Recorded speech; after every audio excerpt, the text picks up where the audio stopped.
3 years this girl has been saving and suffering and planning, and for what? To hand it all to me on a plate. God is good. Mommy, is it there? Did you get it? Let me see. Come and collect your future. My daughter, your ticket is ready. She is going to wake up and go mad. What are we going to tell her? Tell her. We are not going to tell her anything. By the time she wakes up, you will be at the airport and I will be in the parlor drinking my tea. She worked for 3 years to build that visa. They took it in 30 seconds. But what they did not know was that what God has planned for a person cannot be stolen. It can only be delayed. This is the story of Kioma. The sun had not yet decided to rise when Kioma was already on her feet. That was how it had always been in the Okoro compound. The roosters crowed, the dog stirred, and Kioma moved. She would fold her wrapper neatly, splash cold water on her face from the bucket beside the door, and begin sweeping the compound, fetching water from the tap at the junction before the queue grew long, starting the fire for the morning soup before anyone else had opened their eyes. She did all of this quietly. That was the thing people noticed most about Kioma. Not just what she did, but how she did it without noise, without waiting for praise. Her mother had died when she was 9, a brief illness that came in the rainy season and did not leave. Her father, Chief Okoro, loved his children but was terrified of conflict. So when he married Mama Joy 2 years later, a widow from Umuahia with a daughter of her own, he told himself he was giving Kioma a mother. What he gave her without knowing it was a lesson in survival. Mama Joy was not the kind of woman who beat children. She was smarter than that. She used words, carefully chosen, quietly delivered, always deniable. One morning, Kioma had just finished mopping the parlor floor when Mama Joy walked in, looked at the tiles and sighed. Kioma, you left the corners again. I will go over them again, Ma. Your mates are learning meaningful skills, building something, not sweeping like a house girl. Yes, Ma. I don't know what kind of future a girl like you expects. I am just saying. She never stayed to hear a response. That was her method. Drop the stone, walk away before the ripple. Mama Joy's daughter was a different kind of person entirely. Joy was pretty in the way that made people forgive her for things. Loud, warm, always laughing in a way that filled whatever room she entered. She borrowed things and forgot to return them. She had started hairdressing twice and quit both times. She had a boyfriend in Sapili who sent her recharge cards, and she spent the money before it cooled in her hand. She and Kioma shared a room. At night, Joy would talk about abroad, about London, about how Nigeria was not made for serious people. One night she lay on her back, fanning herself with an old magazine, staring at the ceiling like it had offended her. Kioma, I need to leave this country. Honestly, you are not hearing me. London, Canada, Dubai, anywhere that is not here, and you have nothing to say. Work toward it. Work toward it. That is all you know. Work, work, work. As if life is only about working. I heard you. You and your serious face. What else do you want me to say? Forget it. She turned over. Kioma closed her notebook, turned off her reading torch and lay down. In her own mind, she was already building her plan, quietly, the way she did everything. Kioma had been trading since she was 16. Tomatoes and pepper first, then fabric from Onitsha market, selling by the yard to women in the compound and nearby streets. She kept her money in a brown envelope, tucked inside an old Bible her mother had left her. Not because she was hiding it, but because that envelope was the only place in that house where something of her stayed safe. She had done a computer training program, a bookkeeping course. She told no one. She just did them before sunrise between markets after the cooking was done. The community noticed.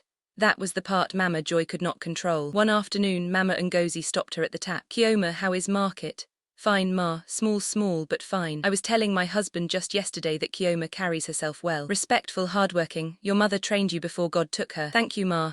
God sees you, my daughter. Just keep going. These things always got back to Mama Joy. And every compliment the compound gave Kioma landed in her ears like a quiet insult, because the child everyone was praising was not hers. That evening, Chief Okoro mentioned at dinner that Chief Emeka had spoken well of Kioma at the elders' meeting. He said it the way men say good news casually, without understanding what it costs the women listening. He said she has good character, that people talk well of her. Silence settled over the table. Mama Joy smiled, the practiced smile she kept for public moments. Yes, Kioma tries, just that. Kioma tries, not we are proud, not she's doing well. Just enough to seem agreeable and not one word more. Kioma ate quietly and said nothing. Chief Okoro saw that his house was clean, food was on the table, and told himself things were in order. He did not see the way Mama Joy spoke when he left the room. He did not see how Kioma's food portion had quietly shrunk over the years. A father who avoids conflict does not keep peace. He only delays war. On the evening that would later divide her life into before and after, Kioma sat outside on a low stool sewing a blouse by the last light of the day. The generator had not come on. She was using the dusk.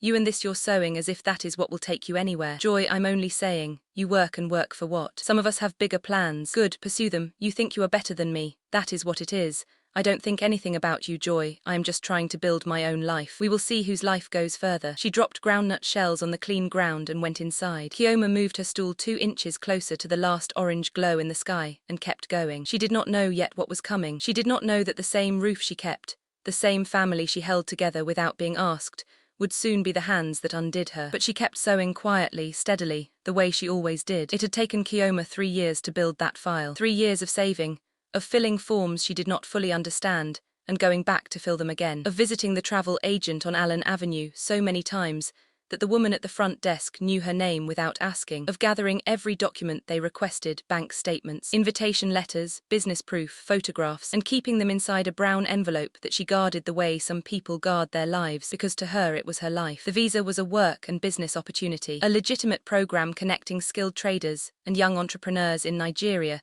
to a short-term program abroad. A contact of her fabric supplier had flagged it. Kioma had followed every instruction, attended every required local interview, and waited. When the approval letter came, she read it 4 times before she allowed herself to cry. She made the mistake of bringing it home, not because she was careless, but because Chief Okoro's compound was still her home, and she still believed, even after everything, that good news belonged to family. She told her father first. Kioma placed the letter before him carefully. "Papa, my visa came through. The program, the one I told you about, I have been approved." Chief Okoro looked up with warm eyes. "Kioma, this is a good thing, a very good thing. 3 years, Papa, I have been working toward this for 3 years. Your mother would have been proud." She held those words close. Mama Joy appeared in the doorway. She had been listening. "What is happening? What letter is that?" "Kioma's visa has been approved. She is traveling." "Is that so? Congratulations, Kioma." Kioma should have noticed the smile did not reach her eyes. She was too happy to notice. That night she kept the envelope under her pillow. By morning it was gone. She checked the floor. She checked the mat. She pulled everything off the bed, shook out every fold of wrapper, searched the room 3 times with her hands shaking before the truth arrived quietly and completely. Joy's side of the room was empty. Joy's bag was gone. Kioma ran. She ran to her father's room. She ran to the gate. She ran to Mama Joy, who was sitting calmly in the parlor drinking tea, both hands around the cup, entirely unbothered. "Where is Joy? Where are my documents?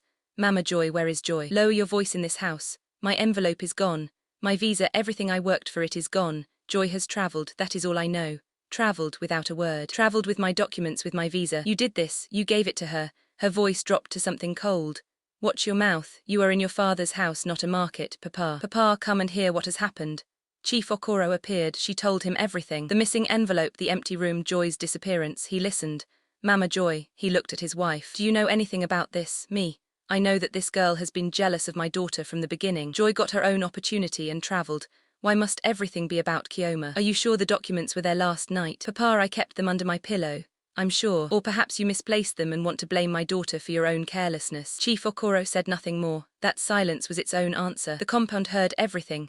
Compounds always do. By afternoon, the story had already changed shape in the mouths of neighbors. By evening, it had traveled to the next street. Old Mr. Ez shook his head by the gate. "That girl, she should have kept her business to herself. You don't bring a visa into a house with jealous people." Mama Ngozi found Kioma sitting behind the compound. "I believe you. You hear me? I believe you. No one will do anything, Ma. There is nothing to do now, but God does not sleep. My daughter, I built that for 3 years. 3 years, I know. They sat together in the fading light. The compound moved around them like nothing had happened. Cooking smells, children running, a radio playing somewhere. Mama Joy passed through the courtyard without looking at her. That night, Kioma sat alone outside with nothing in her hands. No sewing, no notebook, no plan. Just the quiet, enormous weight of a future that had been stolen in the dark. She could have screamed. She could have broken something. She could have gone to the police, to the elders, to anyone who would listen. But she already knew how that would end. She had seen how the compound looked at her today, with pity that quickly became distance. No one wanted to be near a girl the universe seemed to be punishing. So she sat and she made herself one quiet promise. "This will not be the end of my story." She did not say it loudly. She did not say it to anyone. She said it to herself in the dark, the way people make the promises that actually hold. Then she went inside, lay down on her mat, and stared at the ceiling until sleep finally took her. Tomorrow she would begin again from nothing. Nobody claps for a person starting over.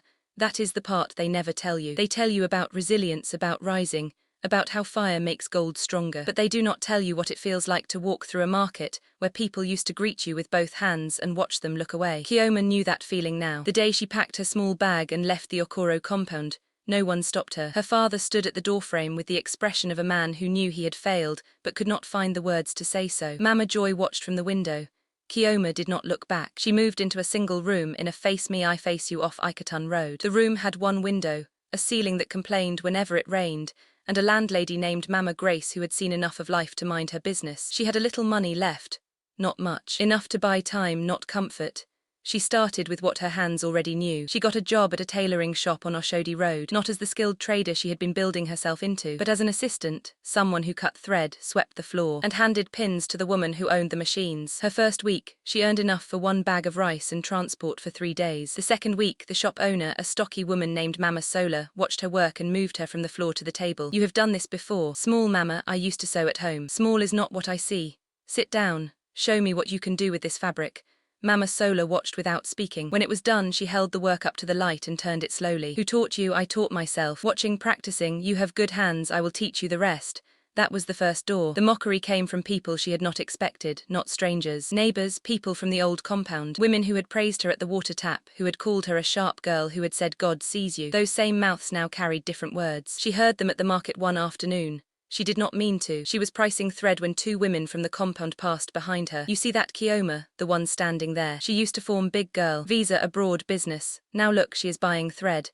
If you cannot hold your own things, life will teach you. She should have been more careful." I heard she accused Mama Joy's daughter. Imagine, jealousy will not let some people rest. Kioma kept her eyes on the thread. She asked the price. She paid. She left. She walked the long way home so no one would see her face until she had arranged it back into something steady. Meanwhile abroad, Joy was discovering something no one had warned her about. Opportunity without preparation is a heavy thing to carry. She had landed with Kioma's documents, Kioma's name on the program, and none of Kioma's discipline. The structure of the program, the schedules, the accountability, the early mornings and required outputs, felt to Joy like a punishment. She began skipping sessions. She found people who made skipping feel like freedom. The money she was given for upkeep went in directions that had nothing to do with upkeep. Within 4 months, she had been quietly removed from the program. She did not call home to say so. She told her mother everything was fine. She found a room with 3 other Nigerian girls and began to survive in the way people survive when they have burned the structure meant to hold them. One difficult day at a time, with nothing growing underneath. But that story was abroad. Kioma did not know it. She had no time to wonder. She was too busy building. Mama Sola taught her pattern drafting. She learned to read body measurements the way some people read faces, quickly, accurately, with confidence. She learned which fabrics moved and which fabrics fought you. She learned how to make something from almost nothing and make it look intentional. After 8 months, Mama Sola called her in one morning before the shop opened. "I have a customer, a big one. She needs an outfit for her daughter's introduction. 12 pieces, all the women in the family. She asked me, I want to give it to you. I will supervise, but you will lead it. Can you do it?" "Yes, Ma. I can do it." "Good, don't let your hands lie to me." Her hands did not lie. The 12 pieces were delivered on time, fitted perfectly, and the customer photographed every single one. She posted them. She tagged the shop. She told her friends. By the end of that week, 3 new customers had walked through Mama Sola's door asking for the girl who sewed the introduction outfits. They were not asking for Mama Sola. They were asking for Kioma. She did not celebrate loudly. She went home to her small room off Iketon Road, sat on the edge of her bed, and allowed herself one quiet moment of something that felt like proof. This is working. Then she picked up her notebook and planned the next day. Outside, the city moved and hummed and forgot about her, the way cities forget about everyone who is not yet loud enough to demand remembering. She was not loud yet, but she was coming. 5 years is a long time. Long enough for a city to forget what it said about you. Long enough for the women who whispered at the market to need something from you. Long enough for a name that was once spoken with pity to be spoken with a different kind of weight entirely. Kioma's shop was on Adana and Ogunsanya Street now. A real shop, not a table, not a corner of someone else's space. Her name was on the sign outside in clean black letters. Kioma Okoro Couture. She had 3 girls working under her. She had a waiting list. She had suppliers who called her instead of the other way around. She had built it the same way she built everything, quietly, completely, without asking anyone's permission. Mama Sola had come to the opening of the shop. She sat in the front row of plastic chairs, ate the small chops, and watched the whole afternoon with the calm expression of someone who had known this was coming long before anyone else did. "You remember what I told you that first day? Don't let your hands lie to me. Your hands never lied. Not once. I am proud of you, my daughter. You gave me the first door, Ma. I will never forget that. Go and receive your guests. This day belongs to you." It did. For the first time in a long time, something belonged fully to her. Joy came back on a Tuesday. No announcement, no phone call ahead, just a taxi that stopped at the old Okoro compound. A single bag and a face that had aged in ways that had nothing to do with years. The abroad had not been kind. When the program ended and the structure collapsed, Joy spent 2 more years trying to hold herself together in a country that had no particular interest in helping her do so. She worked small jobs. She moved rooms 3 times. She borrowed money she could not repay. She carried the quiet shame of someone living a life that was never meant to be hers, wearing it every day until it became too heavy to pretend otherwise. She came home empty and she came home knowing it. Mama Joy had aged too. The compound looked smaller somehow. Old Mr. Ez was gone. Mama Ngozi had moved to her son's house in Benin. Chief Okoro moved slowly now, his knees giving him trouble, his television still on every evening, but his eyes not always watching it. Within a week of Joy's return, the money problems became clear. The compound had been running on very little. Mama Joy had debts she had been managing with pride and silence. And now with Joy back and nothing coming in, the silence was becoming harder to maintain. It was Mama Joy who made the decision.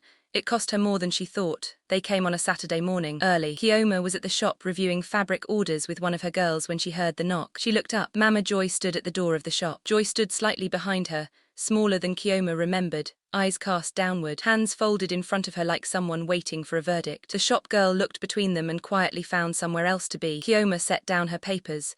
She did not move toward them. She did not move away. Kioma, we have come to see you. I can see that. Sit down. Kioma remained standing, not to dominate, but because her hands needed something to do, and the fabric orders were still on the table. Mama Joy looked around the shop slowly. The sign, the fabrics, the 3 workstations, the framed receipt of the first order Kioma had ever completed alone. Mama Sola had suggested she frame it, and she had. Something moved across Mama Joy's face.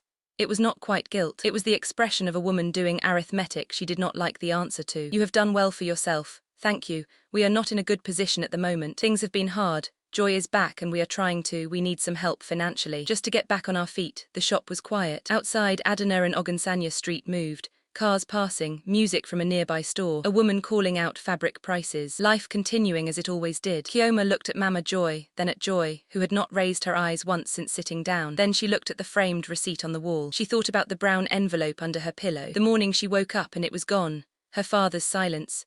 The compound women and their whispers in the market, the single room off Iketon Road, the nights she planned alone with no one watching. She thought about all of it. And then she let it go, not for them, for herself, because she had learned in 5 hard years that bitterness is the only prison you build, and then also agree to live in. She pulled a chair and sat across from them. Her voice when it came was calm and clear. I am not going to give you money. Mama Joy's jaw tightened.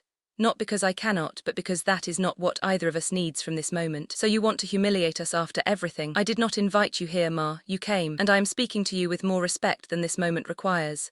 Please hear me. What was done to me was wrong. You know it, I know it. The compound knows it. That is not why I built this place. But I will not write a check over it either, as if money can fold it up and put it away. Joy, barely a whisper, still not looking up. Kioma, I am sorry. The shop held that sentence for a long moment. Kioma looked at her stepsister fully for the first time since they sat down. I know you are. Joy's eyes finally rose, red-rimmed. I didn't, it wasn't supposed to, it doesn't matter now. What's done is done. And you have already lived the consequence of it. I don't need to add to that. She stood, smoothed her fabric, walked to the door and held it open, not in anger but with the quiet, unmistakable energy of a woman who knew exactly where her boundaries were and had paid for every one of them. I hope things get better for your family. Genuinely, but I cannot be the one to fix it. That chapter is closed, so that is it, that is it. Mama Joy walked out first. Joy followed. At the door, Joy stopped and turned. One last look at Kioma at the shop, at the name on the sign outside. Kioma stood alone in her shop for a moment. No anger, no tears, no relief even. Just the deep settled stillness of a woman who had walked through fire and come out the other side knowing exactly who she was. She went back to her fabric orders. She picked up her pen. She kept working the way she always had. The way she always would. If you followed this story to the very end, I truly appreciate you. Please take a moment to subscribe to the Tribe Hut and join our growing family of story lovers.